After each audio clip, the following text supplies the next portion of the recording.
Halo, Assalamualaikum warahmatullahi wabarakatuh. Bertemu lagi dengan saya, Rea Della Zodiac, dari unit Bimba Pusaka Rakyat, Bekasi Utara. Berikut saya ingin menjelaskan tugas di luar kelas hari ketiga. Pertanyaan mengenai job description motivator pada kegiatan insidental. Pertanyaan yang pertama, apa yang harus dilakukan motivator apabila ada murid yang tidak mau masuk kelas? Yang harus dilakukan motivator yaitu pertama mencari tahu alasan atau sebab kenapa si murid tidak mau masuk kelas, sehingga kita bisa tahu solusinya seperti apa, atau dengan cara membujuk si anak dengan melakukan kegiatan yang anak sukai. Dan pertanyaan kedua, apa yang harus dilakukan motivator apabila ada murid yang menangis? Yang harus dilakukan motivator adalah harus segera meredakan tangisan si anak dengan mencari tahu penyebabnya dan berusaha untuk menghibur si anak tadi. Dan pertanyaan selanjutnya, apa yang harus dilakukan motivator apabila ada murid yang mengganggu murid lain? Yaitu motivator harus menasehati si murid dengan memberitahu bahwa hal itu tidak baik dan mengajarkan si anak ini bertanggung jawab dengan cara meminta maaf kepada temannya.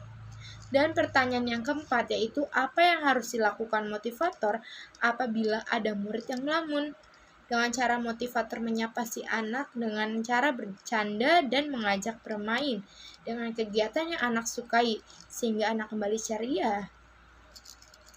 Dan pertanyaan yang ke-B, apa saja tugas yang harus dilakukan motivator secara periodik setiap minggu? Tugas dari motivator yaitu melakukan observasi atau pengamatan terhadap perkembangan anak dalam seminggu ini. Kemudian melakukan evaluasi agar bisa memperbaiki dan membuat laporan perkembangan anak setiap minggunya. Selanjutnya adalah menyiapkan materi untuk kelas berikutnya. Dan pertanyaan yang C, apa saja tugas rutin yang harus selalu dilakukan oleh motivator setiap hari?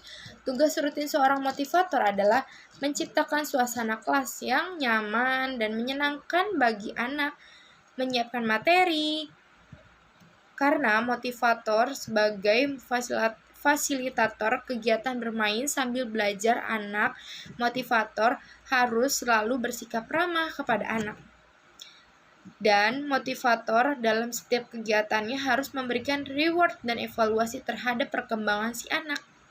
Dan pertanyaan selanjutnya yang D, bagaimana cara motivator mengetahui karakter dan kesukaan anak?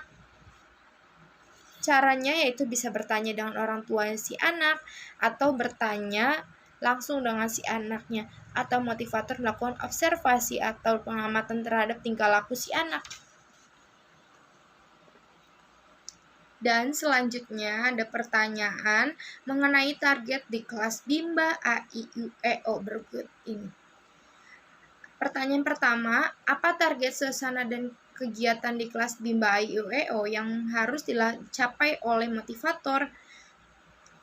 Jadi apa target suasana dan kegiatan di kelas Bimba A, I, U, E, O yang harus motivator capai? Yaitu menciptakan suasana belajar atau kegiatan kelas yang aman, nyaman, dan menyenangkan bagi si anak.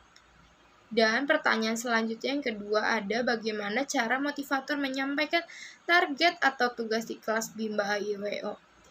Caranya itu motivator harus menerapkan metode Bimba. Dan pertanyaan yang B, apa tanggung jawab utama motivator? Tanggung jawabnya adalah sebagai generasi pembelajaran terus-menerus mau memperbaiki diri, kemudian memiliki sikap peduli untuk berbuat baik dengan judi tangkap, yaitu jujur, disiplin, tanggung jawab, mau bekerja sama, dan peduli. Demikian jawaban saya dari soal tugas belajar di luar kelas hari ketiga. Mohon maaf apabila ada kekurangan dan terima kasih.